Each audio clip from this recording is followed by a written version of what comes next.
ಸಾಮಾಜಿಕ ಜಾಲತಾಣದಲ್ಲಿ ಆಟೋ ಚಾಲಕರ ಬಗ್ಗೆ ಅವಾಚ್ಯ ಶಬ್ದಗಳನ್ನು ಬಳಸಿ ನಿಂದನೆ ಮಾಡಿದ ಪ್ರಕರಣಕ್ಕೆ ಸಂಬಂಧಿಸಿದಂತೆ ಹುಳಿಮಾವು ಪೊಲೀಸರು ಆರೋಪಿ ರಂಗಸ್ವಾಮಿ ಅವರನ್ನು ಬಂಧಿಸಿದ್ದಾರೆ. ಆಟೋ ಚಾಲಕ ಸಂತೋಷ್ ಕುಮಾರ್ ನೀಡಿದ ದೂರಿನ ಆಧಾರದ ಮೇಲೆ ಪೊಲೀಸರು ಎಫ್ಐಆರ್ ದಾಖಲಿಸಿ ತನಿಖೆ ಆರಂಭಿಸಿದ್ರು. ತನಿಖೆ ವೇಳೆ ಆರೋಪಿಯನ್ನು ಪತ್ತೆ ಹಚ್ಚಿ ಬಂಧಿಸಿರುವ ಪೊಲೀಸರು ಕಾನೂನು ಕ್ರಮ ಕೈಗೊಂಡಿದ್ದಾರೆ. ಪೊಲೀಸರಿಗೆ ದೂರು ದಾಖಲಾಗ್ತಾ ಇದ್ದಂತೆ ರಂಗಸ್ವಾಮಿ ತನ್ನಿಂದ ತಪ್ಪಾಗಿದೆ ಅಂತ ಕ್ಷಮೆಯಾಚನೆ ಮಾಡಿದ್ದಾರೆ. ಅಲ್ಲದೆ ಆಟೋ ಚಾಲಕರನ್ನು ನಿಂದಿಸಿ ಅಪ್ಲೋಡ್ ಮಾಡಿದ್ದ ಇನ್ಸ್ಟಾಗ್ರಾಮ್ ವಿಡಿಯೋವನ್ನು ಅಳಿಸಿ ತನ್ನ ಖಾತೆಯನ್ನು ಡಿಆಕ್ಟಿವೇಟ್ ಮಾಡಿದ್ದಾರೆ. ಈ ಘಟನೆ ಸಾಮಾಜಿಕ ಜಾಲತಾಣಗಳಲ್ಲಿ ಜವಾಬ್ದಾರಿಯುತವಾಗಿ ವರ್ತಿಸುವ ಅಗತ್ಯವನ್ನು ಮತ್ತೊಮ್ಮೆ ನೆನಪಿಸಿದೆ. ನಾನು ನೆನ್ನೆ ಒಂದು ವಿಡಿಯೋ ಹಾಕಿದ್ದೆ, ರಾಪಿಡೋ ಬಗ್ಗೆ, ಆಟೋದ ಬಗ್ಗೆ ಒಂದು ವಿಡಿಯೋ ಹಾಕಿದ್ದೆ ಬೈದು. ಹಂಗಾಗಿ ನಾನು ಅವ್ರಿಗೆ ಕ್ಷಮೆ ಕೋರ್ತೀನಿ. ಆತರ ಮಾಡ್ಬಾರ್ದ ವಿಡಿಯೋಸ್. ನಾನು ಸ್ವೀಟ್ ಮಾಸ್ಟರ್ ಬೇಕು ಕೆಲಸ ಮಾಡಿದ್ದು. ಪಾರ್ಟ್ ಟೈಮ್ ಅಲ್ಲಿ ನಾನು ರಾಪಿಡೋ ಮಾಡ್ತಿದ್ದೆ. ಯಾರೋ ಒಂದು ಮೆಸೇಜ್ ಮಾಡಿದ್ರು ಅಂತ ಹೇಳ್ಬಿಟ್ಟು ನಾನು ಆತರ ಆಟೋದವರಿಗೆ ಬೈದು ಒಂದು ಕಮೆಂಟ್ ಹಾಕಿದ್ದೆ. ಹೇಳ್ಬಿಟ್ಟು ನಾನು ಅವ್ರ ಹತ್ರ ಕ್ಷಮೆ ಕೇಳ್ತೀನಿ. ನನ್ನ ತಪ್ಪಾಗಿದೆ, ದಯವಿಟ್ಟು ಕ್ಷಮಿಸಿ. ಇನ್ಮೇಲೆ ಯಾರಿಗೂ ಆತರ ಮಾಡಕ್ ಹೋಗಲ್ಲ ಅಂತ ನಿಂಗಿದು ಬೇಕಿತ್ತ ಮಗನೇ. ನಮಸ್ಕಾರ ಸ್ನೇಹಿತರೆ, ಸಂತೋಷ್ ಮಾತಾಡೋದು. ಏನು ನಿನ್ನೆ ಇದೇ ಸಮಯ ಆಲ್ಮೋಸ್ಟ್ 8 ಗಂಟೆ ಏನು ನಮ್ಮ ಒಂದು ಚಾಲಕರು ವರ್ಗಕ್ಕೆ ಸಂಬಂಧಪಟ್ಟಿರುವ ಹಾಗೆ ತುಂಬ ಕೇವಲವಾಗಿ ಮಾತಾಡಿದಂತಹ ವ್ಯಕ್ತಿ ಆರ್ ಸೂರ್ಯ ಅಂತೇಳಿ ಇನ್ಸ್ಟಾಗ್ರಾಮ್ ಐಡಿ. ಆದರೆ ಅವರ ಹೆಸರು ಸೂರ್ಯ ಅಲ್ಲ, ರಂಗಸ್ವಾಮಿ. ರಂಗಸ್ವಾಮಿ.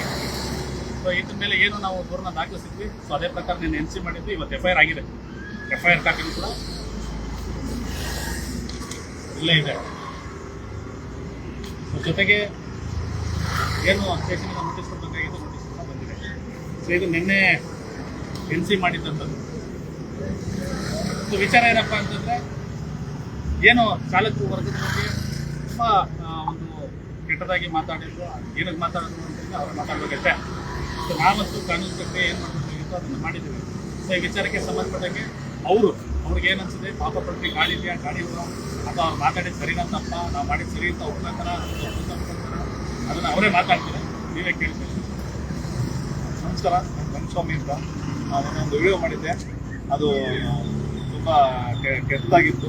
ಅಂದರೆ ನಾನು ಹೇಳ್ತಾ ಇರೋದು, ನಾನು ವಿಡಿಯೋ ಉದ್ದೇಶಪೂರ್ವಕ ಮಾಡಿಲ್ಲ, ಅದು ಮಿಸ್ ಆಗಿ ಮಾಡಿದ್ದೀನಿ. ದಯವಿಟ್ಟು ನನ್ನ ಕಡೆಯಿಂದ ತಪ್ಪಾಗಿದೆ, ದಯವಿಟ್ಟು ಕ್ಷಮಿಸಿ.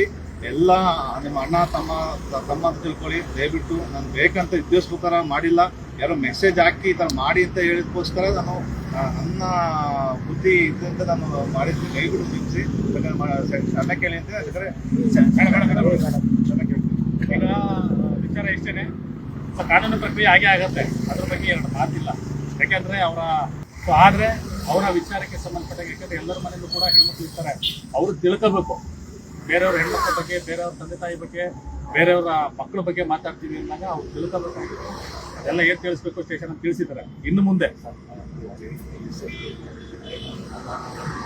ಹೌದು ವಿಚಾರ ತಿಳ್ಕೊಂಡ್ಬಿಟ್ರೆ ವಿಚಾರ ಏನಿದೆ ಅದು ಹೋಗುತ್ತೆ. ಎಲ್ಲರಿಗೂ ಮಾತಾಡಿದ್ದೀರಾ, ಹಂಗೆ ಅನ್ಬಿಟ್ಟು ಸುಮ್ಮನೆ ಬಿಟ್ಟಿದ್ದೀವ.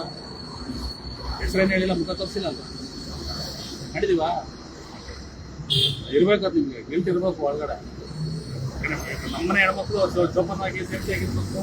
ನಮ್ಮನೆ ಹೆಣ್ಮಕ್ಳು ಸುರಕ್ಷಿತವಾಗಿರ್ಬೇಕು. ಬೇರೆ ಹೆಣ್ಮಕ್ಳ ಬಗ್ಗೆ ಮಾತಾಡ್ಬೇಕು. ಹೌದಾ ಇಲ್ವಾ? ಹೇಳ್ಬಾರ್ದ.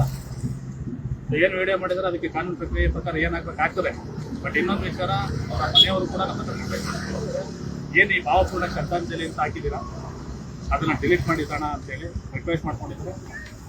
ಅದೊಂದನ್ನ ಡಿಲೀಟ್ ಮಾಡ್ತೇವೆ. ಮತ್ತು ಏನು ಅವ್ರ ವಿಚಾರಕ್ಕೆ ಸಂಬಂಧಪಟ್ಟಾಗಿ ಚಪ್ಪಲಿ ಅದೇನೇನು ಹಾಕೊಂಡು ವಿಡಿಯೋಗಳನ್ನ ಮಾಡಿದ್ರ ಅದನ್ನೇನಾದ್ರೂ ಡಿಲೀಟ್ ಮಾಡಬೇಕು ಅಂತ ಅವ್ರು ಹೇಳ್ಕೊತಾರೆ. ಮಾಡಬೇಕು ಅನ್ನೋದು ಮಾಡ್ತೀವಿ ನಾವು. ಅದ್ರ ಬಗ್ಗೆ ಮಾಡಿ ಅಂತ ಹೇಳೋದು ಮಾಡ್ಬಾರ್ದು. ಯಾವುದು ನೀವಲ್ಲರಿ ಚಾಲಕರುಗಳು ಹಾಕಿದಾರಲ್ಲ, ಅದ್ರ ವಿಚಾರಕ್ಕೆ ನೀವು ರಿಕ್ವೆಸ್ಟ್ ಮಾಡ್ತೀವಿ. ಹೇಳ್ತಾರೆ ದಯವಿಟ್ಟು ಅದು ಯಾವ ವಿಡಿಯೋಗಳು ಹಾಕಿದ್ದೀರಿ ಫೋಟೋಸ್ ಆಗಿ ದಯವಿಟ್ಟು ಡಿಲೀಟ್ ಮಾಡಿ. ತುಂಬ ಕೈ ಮುಗಿ ಕೇಳ್ಕೊತೀನಿ. ನೆಕ್ಸ್ಟ್ ಆ ಥರ ನಮ್ಮ ಕಡೆ ನನಗೆ ಯಾವುದೇ ಕಾರಣಕ್ಕೂ ನಾವು ಆ ಥರ ವೀಡಿಯೋಸ್ ಮಾಡಲ್ಲ. ಮುಂದೆ ನಾನು ದಯವಿಟ್ಟು ಅದು ವಿಡಿಯೋನ ಡಿಲೀಟ್ ಮಾಡಿ. ಸೊ ಇವತ್ತಿನ ಈ ಒಂದು ವಿಚಾರಕ್ಕೆ ಸಂಬಂಧಪಟ್ಟ ತುಂಬ ಜನ ಚಾಲಕರು ಬೆಳಗ್ಗೆಯಿಂದಲೂ ಕೂಡ ನಿನ್ನೆಯಿಂದ ನಿರಂತರವಾಗಿ ಎಷ್ಟು ಲಕ್ಷ ಜನ ಹೋಗಿದ್ದು ನಿನ್ನೆಯಿಂದ ಕಮ್ಮಿ ಇಷ್ಟೇ ಚಾಲಕರು ಬರ್ತಿದ್ದಾರೆ. ಏನು ಬೇಕಾದ್ರೂ ಮಾಡ್ತಿದ್ದೀವಿ ನಾವು. ಆ ಥರ ಮಾತಾಡೋದಿಲ್ಲ, ಆ ಥರ ಮಾಡೋದಿಲ್ಲ. ಯಾಕಂದರೆ ಕಾನೂನು ಪ್ರಕ್ರಿಯೆ ಏನಿದೆ ನಾವು ಅದೇನು ಮಾಡ್ತಿದ್ದೀವಿ, ಕ್ಲೋಸ್ ಮಾಡ್ತಿದ್ದೀವಿ. ಹಾಗಾಗಿ ಇಷ್ಟಕ್ಕೆ ವಿಚಾರ ಏನಾಗಿತ್ತು, ಅದನ್ನ ಏನು ತಿಳಿಸ್ಬೇಕಾಗಿತ್ತು ತಿಳಿಸಿದ್ವಿ. ಅವ್ರ ಕೈಯಲ್ಲಿ ಏನು ಕ್ಷಮೆ ಕೇಳಬೇಕು ಅದನ್ನ ಕೇಳಿಸ್ತೀವಿ. ಜೊತೆಗೆ ಏನು FIR ಆಗಬೇಕಾಗಿತ್ತು FIR ಆಗಿದೆ. ಇನ್ನು ಮುಂದೆ ಏನಿದೆ ಕಾನೂನು ಪ್ರಕ್ರಿಯೆ ಆಗ್ತದೆ, ಇನ್ನು ಮುಂದೆ ಮುಗಿಯುವಂಥ ಕೆಲಸ ಆಗ್ತದೆ ಅಂತ ತಿಳಿಸ್ತಾ ಇವತ್ತು ಬಂದಿದ್ದಂಥ ಎಲ್ಲರಿಗೂ ಕೂಡ ನಾನು ಧನ್ಯವಾದಗಳನ್ನು ಅದರಲ್ಲಿ ಎಸ್ಪೆಷಲಿ ಹುಳಿಮಾವು ಆರಕ್ಷಕರಿಗೆ ನಾನು ಎಸ್ಪೆಷಲಿ ಥ್ಯಾಂಕ್ಸ್ ಹೇಳ್ತೀನಿ. ಯಾಕೆಂದರೆ ಒಂದು ದೂರನ್ನ ದಾಖಲಿಸಿದ್ರೆ ಇಮಿಡಿಯೇಟ್ ಅದನ್ನ ಕಾರ್ಯರೂಪಕ್ಕೆ ತಂದು ಅದನ್ನು ಸಂಬಂಧಪಟ್ಟಿರೋರನ್ನ ಕರೆಸಿ ಅದೇನು ಕ್ರಮ ಜರುಗಿಸಬೇಕಾಗಿರುವಂಥ ಕೆಲಸನ ಜರುಗಿಸಿದರೆ. ಸೊ ಹಾಗಾಗಿ ಎಲ್ಲ ನಮ್ಮ ಹುಳಿಮಾವು ಪಾಲಿಸ್ ಠಾಣೆಯ ಆರಕ್ಷಕ ಸಿಬ್ಬಂದಿಗಳಿಗೆ ಧನ್ಯವಾದಗಳನ್ನು ತಿಳಿಸ್ತಾ, ಬಂದಿದ್ದಂಥ ಚಾಲಕರಿಗೆ ಧನ್ಯವಾದಗಳನ್ನು ತಿಳಿಸ್ತಾ, ಸೋಷಿಯಲ್ ಮೀಡಿಯಾದಲ್ಲಿ ನಮಗೆ ಬೆಂಬಲವಾಗಿ ನಿಂತಹ ಅಷ್ಟು ಜನ ಚಾಲಕರಿಗೆ ಧನ್ಯವಾದ ತಿಳಿಸ್ತಾ ನನ್ನ ಲೈವ್ನ ಮುಕ್ತಾಯ ಮಾಡ್ತೀನಿ.